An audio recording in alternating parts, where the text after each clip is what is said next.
Welcome to the Plant Trainers Podcast, where we're helping people improve their quality of life through nutrition and fitness. And now, your hosts, nutrition and wellness coaches, international speakers, Adam and Shoshana Chaim. Hey, I'm Adam Chaim. And I'm Shoshana Chaim, and we are Propelled by Plants. Today we bring to you episode 434, Daily Routines for Better Health. In this episode of the Plant Trainers Podcast, you have me and Adam walking you through our daily routines, our morning routines. We've had a lot of routines throughout the years. They change. We've tried things out that have worked, that haven't worked. And true. I think that we know that we perform better on so many different levels when we do have a routine. And some of you might not have a morning routine right now, and you might be thinking, oh my God, there's 20 great takeaways. I think the key here for you is start with one thing, or if you're already doing a few things, add one thing in, get it to be really consistent, and then find something that you're going to add on top, because things do change over time, but you don't just want to go in and have like 3 great morning routine days and then never have a morning routine again. I think the key is going to be making it a habit and finding something that's going to be easy for you to do over and over and over again. And it takes 66 days for a habit to really kick in. So be patient. It takes time.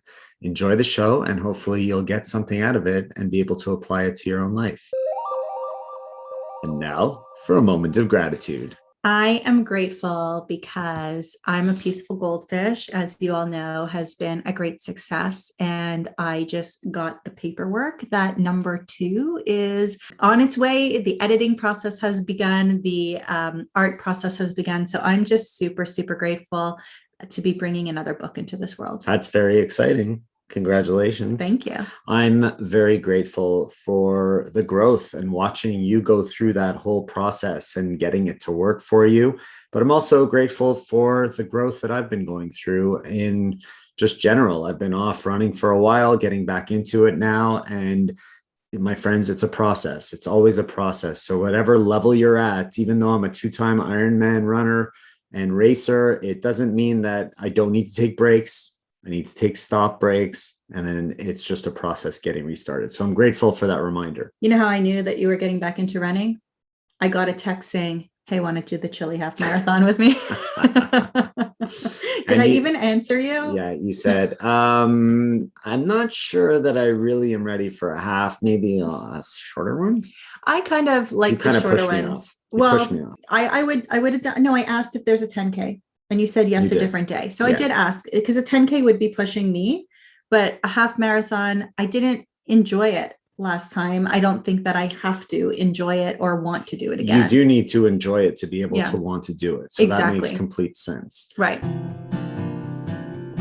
Which leads into what we're talking about today, because you need to develop habits through routines. And we're going to share some of those things today. Yes. And I think that the best way to start morning routines or morning habits is to really start the night before. You need to be ready for the next day. So, for example, one thing that I do the night before that helps me the next day, or that sometimes I don't do the night before, that really puts me off the next day, is write in my planner the tasks that I need to get done, the clients that I need to check in with, not the client calls that I have, because those are already in my calendar, but it's all the work that's not a must do at a must time that I want to achieve. I write that down so that I know what my day looks like and I know how to pace myself. So that's really helpful to me. Is that like your journal for the evening? It's not journaling. It's more like I take a sticky note and I write all the to-do list for the next day. So it could be the shopping. It could be the following up with clients. It could be that I want to research a different protein powder or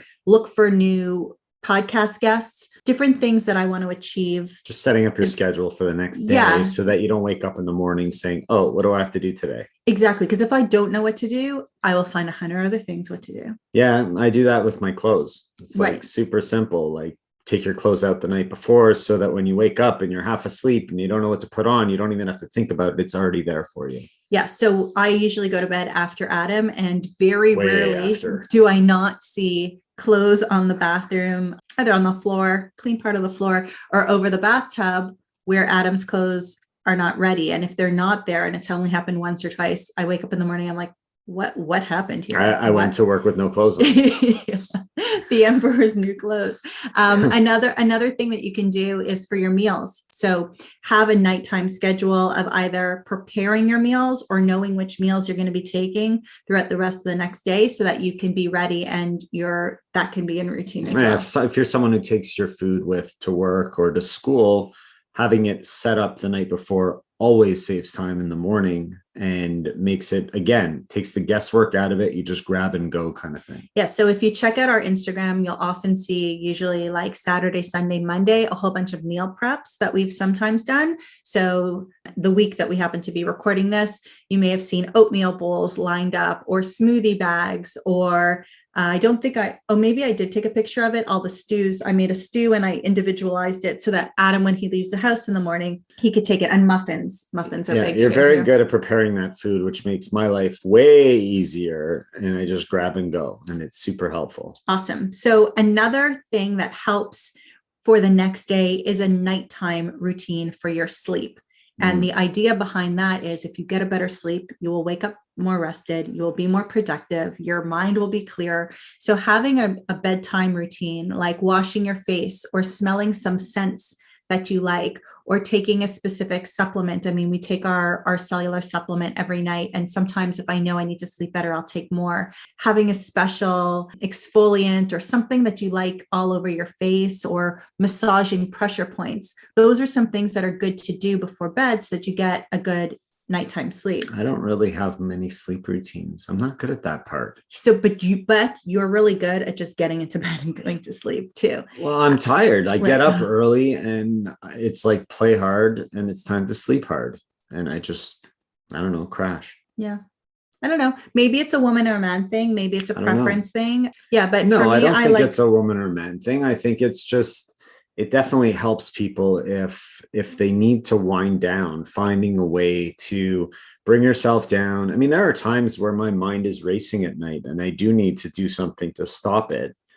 And sometimes it's dumping it onto a journal or reading a book or listening to a podcast or something away from a screen. Right. Because we're on screens quite often these days. And I just zone out. Yeah. And pass out. Yeah. Or even sometimes, although watching TV isn't necessarily the best, sometimes watching something mindless where you're not learning, or, an episode of Seinfeld that you've seen 1,800 times before, because it just kind of takes your mind off the rest of the world and allows you to then like go to sleep. Or sometimes it's saying a prayer or giving gratitude before bed too. Right. Which brings you to the morning, and morning routines have been topics of conversation for a while now, and starting your day off on the right foot or left foot, but right way. Depends which side of the bed. Yeah, it's always a great thing to do. So what do you do first? So I always say that gratitude before your feet hit the ground, and thinking about what you're grateful for. Sometimes it's really big things that you're used to saying, like the roof over your head, your family, food on the table, those kind of things. And sometimes it's thinking about some of the smaller things. Maybe you've had a bad dream or a good dream that reminds you of something that you have that's special in your life. The ability to sit up in the morning and put your feet on the ground in the morning, the people who you've helped throughout the week or what you've achieved in your career. Those are all things that you could think about and be grateful for. Yeah. Gratitude, and then meditation. Yeah. Meditation is huge. That's become part of my morning routine. It's been a daily thing. It's been, I think, almost exactly 2 full years every single day that I've been following the app and doing my guided meditation. And it's been fantastic. Yeah. So Adam uses an app. He turns it on 10 minutes every morning. I do it with him sometimes on weekends if we're getting up on the same time. Do you ever adjust the meditation is it just what comes up next? Or is it like, oh, Shoshana's here, let me choose this one. She needs a little bit more of this in her life. No, it just works out that way sometimes. Sometimes I'm like, is he sending me subliminal messages? No, I usually just go with what's next. Sometimes I'm doing a course that I'm following, but you just happen to be listening on the days where those topics come up, and they just happen to be for you. And my meditation has been different throughout the couple of years. Sometimes I'm just meditating on my own, and my meditation is thinking, or my meditation is letting go of thinking. Sometimes it's guided meditations for something that I'm trying to achieve personally or in business or just self-growth. Sometimes it's about getting into that deeper level. So depending on different podcasts you've heard me speak on other people's podcasts, I've been in different places in my meditation, but whether it's 1 minute or whether it's 5 minutes or 10 minutes, start somewhere, because it really does help you stay a little bit more grounded throughout the day. Yeah. What do you do after that? Okay, so drink. What do you drink? How does that work? go into the washroom and I have my ASEA redox liquid sitting there, and that is what I take. That's what helped me get through my hormone dysfunction, inflammation. It keeps my mind clear. It gives me energy. That is the first thing that I take. Visit the ladies' room, all of those things, and then a half an hour later, it's really important for me to drink. So I drink about, I'd say 3 to 4 cups of just regular clean water. Sometimes I put lemon in there. Sometimes it's warm, sometimes it's room temperature, but getting liquid through my body, rehydrating, those are I do not miss those 2 things any day. I think that's something that a lot of people don't do, is that they don't realize that while they sleep, their body becomes dehydrated. And that's why when they go to the washroom first thing in the morning, their urine is usually darker, and it's because your body's dehydrated. So drinking some water first thing in the morning or second after your supplement is really important, and more people should be doing that. The other thing is depending on what kind of supplement you're taking, especially if you're taking this one, is you need to flush out the body, right? Like like this supplement in particular, it's kind of bringing up all the gunk in the body, and you just don't want it to settle back out. So you got to clean out your fish tank, and do that. And then, move on to breakfast or coffee or what have you, trying to keep the coffee or the tea, anything caffeinated, away from, or anything that was caffeinated that is now decaffeinated, away from your vitamins. Or if you're taking something like BioFi or some kind of protein or greens powder, you want to make sure that you absorb that. So you want to kind of keep a nice space in between. Yeah, I usually go from the water to the greens juice. And then I know you want to know what I ate for breakfast and all that, but it really depends what's after that, because sometimes if I'm going to be working out or I'm going for a run, I may not eat anything that morning. I might have the greens juice and just go and do my workout, and I would eat later in the morning. Some mornings when I'm not working out or training, I may just eat, and it might be some of the muffins that you make. It might be some oats, some steel cut. It might be some rolled, it really depends what's going on that day as far as what the food's going to be to keep me going.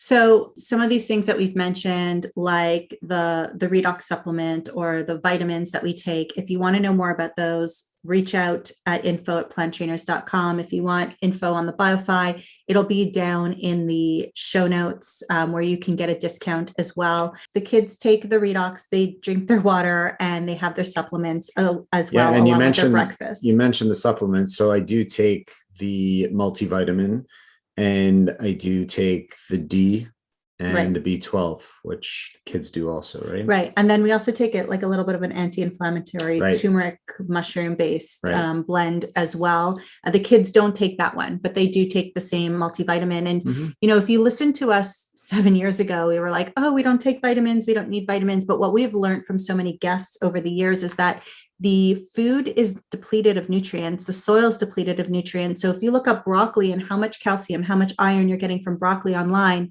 that's not necessarily what you're getting in the broccoli that you're buying in the store these days. So we do have to be careful and make sure that we're getting as much as we need. Yeah, breakfasts are different, oats, smoothies, sometimes nothing. It really depends on what's going on the rest of the day. Now, exercise or movement is important for us in our family as well. So I think it's important for everybody. And I think for people that have the challenge of not finding time in their day, or saying that they're too tired at the end of the day to do their workout or their exercise, you want to try to do it early in the day. Do it first thing in the morning if you possibly can. You might want to get up earlier to make it happen.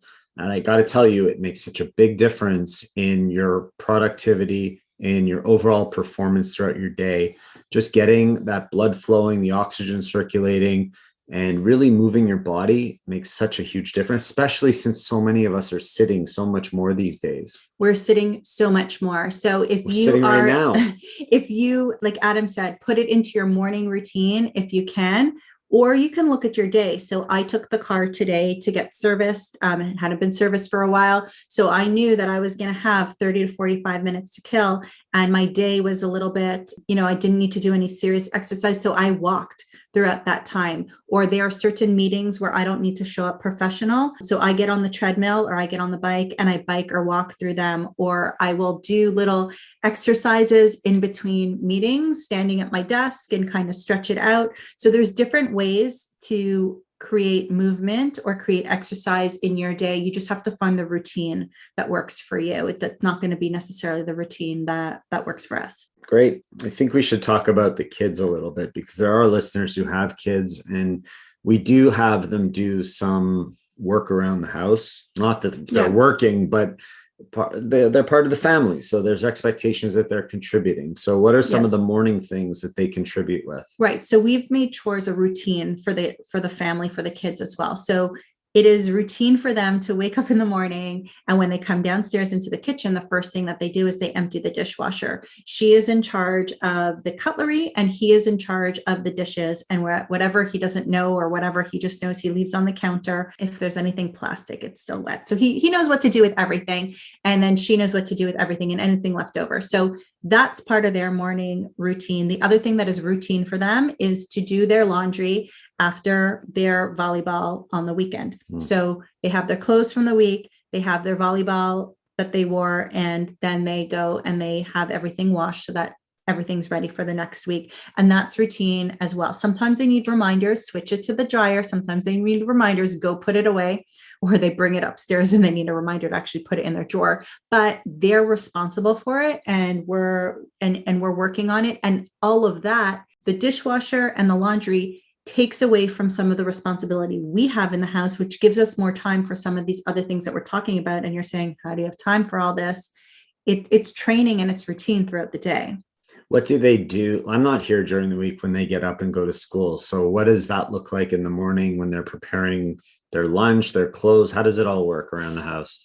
I'm laughing because I'm trying to think of a day where they're kind and to always. each other. They always are. And there's no fluff going on. But no, what does it look like? I mean, What does it look like? They set alarms, whether they wake up with their alarms or not. So I'm there as the backup. Don't forget, here in Canada, they were out of school for a good 8 months. They didn't, it was they're still relearning. But yeah, they get up and it just works out that they share a washroom, but they use it at two different times. One is usually down before the other. So hope on a good day, they're doing the dishwasher at two different times. So one is sitting and eating breakfast already while the second one's doing the dishwasher. And then we make lunches together. So I'll cut the peppers and the celery and all of that, but then they'll come and they'll throw everything in their box that they want. And if it's a smooth morning, they'll help put all that stuff away too. They get their water bottles ready. I don't even have to ask them. They get their bags ready. They need to bring their volleyball stuff to school too. They've got all of that down pat. And then when they're ready, they stand at the door and they say, "Mom, bye." And then I come running because I'm kind of like, clean. Although they do clean up, I clean up after them too.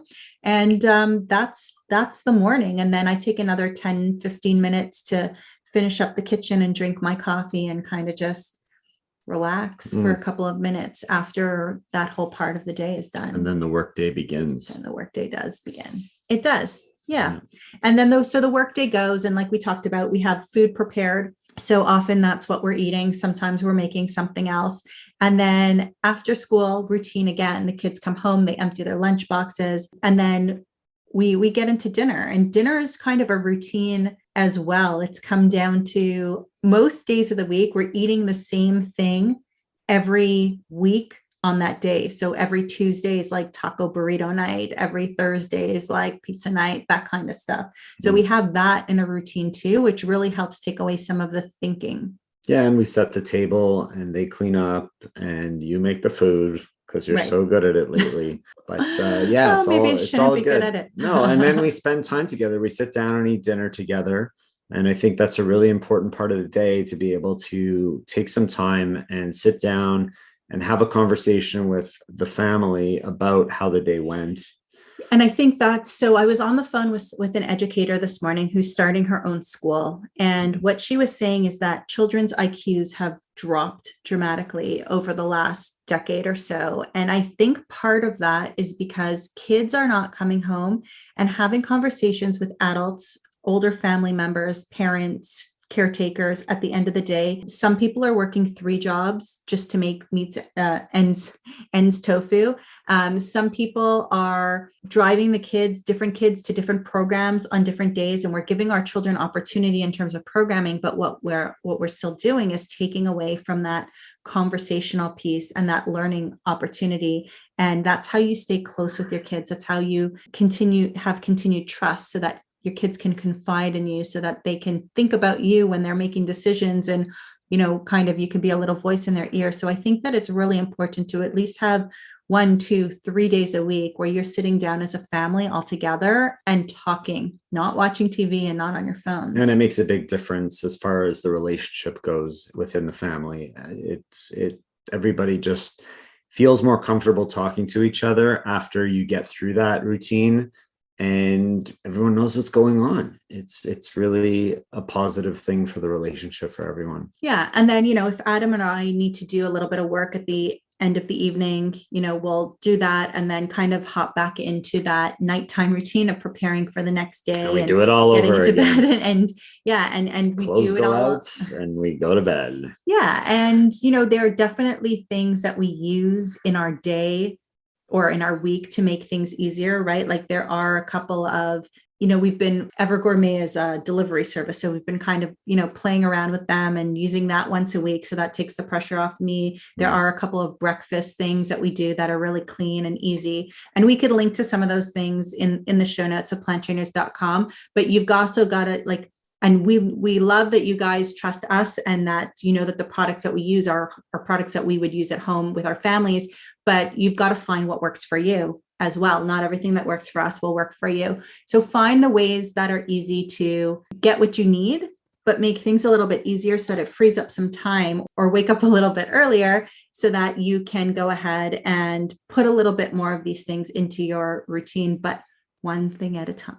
Yeah, one step at a time. Don't overwhelm yourself. If this is new to you, setting a routine is something new, you have never really thought about it, just choose one thing and go with it, whether it's meditation or a mindful minute or gratitude or a new food. It doesn't really matter. Just start small, because small steps lead to big change. And that's really the bottom line. Like you said, we're going to put links in the show notes at planttrainers.com/434 to some of the products like Energy Bits, Bio5, Four Sigmatic, the ASEA that you mentioned, and Hush. We'll put a bunch of good quality products that are Plant Trainers approved, and that you probably or you do, I should say, get discounts on for using our codes, and it's a little bit of a win-win situation. And the other thing that I wanted to say is, Adam's talking about change, is that change requires action. And some of you are looking for change. Some of you have made a lot of changes and aren't necessarily getting the results that you'd like in terms of your health or your inflammation or your hormones.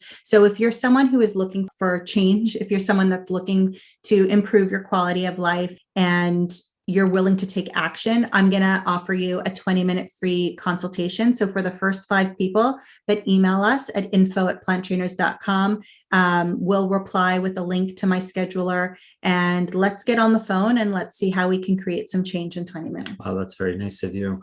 And that is episode 434, the first one of 2022. Woo! Hope you enjoyed this episode, and we hope you're going to stay subscribed and tuned in to the next ones, because we have a lot of great guests coming your way. So thanks for being here. We appreciate you. Have a great rest of your day. Happy New Year. Have a great rest of your year. Bye. Thank you all so much for listening to this edition of the Plant Trainers Podcast. We want to make sure that you subscribe on iTunes, Google Play, iHeartRadio, Stitcher, or any other podcasting platform. We really appreciate the feedback we receive from you. Every time we get a 5-star rating or review on iTunes from one of our fans, it really helps other people find us just like you did. Thanks so much to our patrons. To become a patron, visit us at patreon.com/planttrainers. patreon.com/plant trainers. Even supporting us with $1 really makes a difference in the quality of the show. And don't forget to connect with us on Instagram and Twitter. Our handle is @PlantTrainers. Like Plant Trainers on Facebook, join our newsletter, and check out our website at planttrainers.com for awesome recipes, a list of our services, and of course, our latest podcast. We encourage you to email your questions to info@planttrainers.com so that we can help you improve your quality of life through nutrition and fitness. So we hope we've inspired you today. Join us again next time and have a healthy day. Or is that too corny? It's a little cheesy.